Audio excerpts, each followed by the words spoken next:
पुनर्जन्म के बाद महिला ने सबसे पहला काम यह किया कि चिट निकालने वाली बांस की ट्यूब उलट दी। पिछले जन्म में उसके माता पिता हमेशा उसकी बहन का पक्ष लेते थे। गांव भेजने का फैसला भी चिट निकाल कर किया गया था। बिना किसी शक के हर बार छोटी चिट उसी के हाथ लगती थी। किस्मत से उस समय कॉलेज प्रवेश परीक्षा फिर से बहाल हो गई थी। 2 साल की कड़ी मेहनत के बाद वह आखिरकार एक टॉप यूनिवर्सिटी में दाखिला पाने में सफल हुई। लेकिन उसके माता पिता ने फिर से चिट निकालने का नाटक कर उसकी सीट उसकी बहन को दे दी। तभी उसकी बहन ने सच्चाई बता दी। उस बांस की ट्यूब में सिर्फ छोटी चिट्स ही भरी थी। शुरू से ही उसे अपनी बहन की सीढ़ी बनने के लिए चुना गया था। दूसरी जिंदगी मिलने पर उसने फैसला किया कि अब वह चुप नहीं रहेगी। लेकिन उसकी माँ को कोई पछतावा नहीं था। उल्टा उसे डांटते हुए कहा कि उसकी बहन कमजोर है और गांव जाने का बोझ उसी पर पड़ना चाहिए। जब बहन ने उसे मारने की कोशिश की तो उसने वहीं जवाब में वार कर दिया। माँ गुस्से में हाथ उठाने ही वाली थी कि उसने जोर से चिल्लाकर पड़ोसियों को बुला लिया। जल्द ही महिला मंडल की अध्यक्ष आ गई और माँ को समझाइश के लिए ले गई ताकि वही अन्याय दोबारा न हो। उसे पता था कि सबसे पहले उसे नौकरी पक्की करनी होगी। उसने भर्ती सूचना में ट्रैक्टर रिपेयरमैन की पोस्ट देखी। हालांकि उसे ट्रैक्टर ठीक करना नहीं आता था। तभी अचानक वह एक रहस्यमयी पुस्तकालय सिस्टम से जुड़ गई। उसने ट्रैक्टर से जुड़ी सारी किताबें खोज ली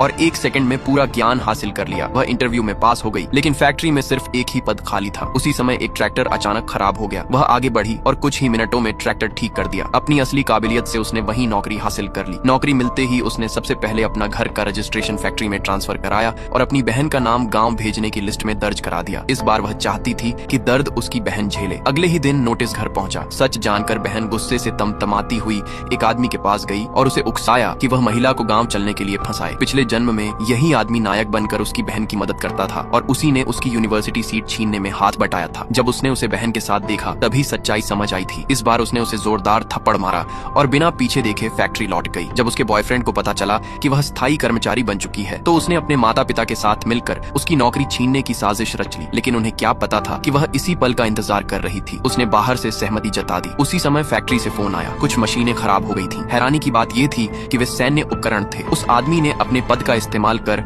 अपनी बहन की सिफारिश की ताकि रेजिमेंट कमांडर उस पर भरोसा कर ले। लेकिन उसे जरा भी अंदाजा नहीं था कि अगले ही पल बहन की अनपढ़ता और नासमझी उसे ऐसा पछतावा दिलाएगी जिसे वह जिंदगी भर नहीं भूलेगा।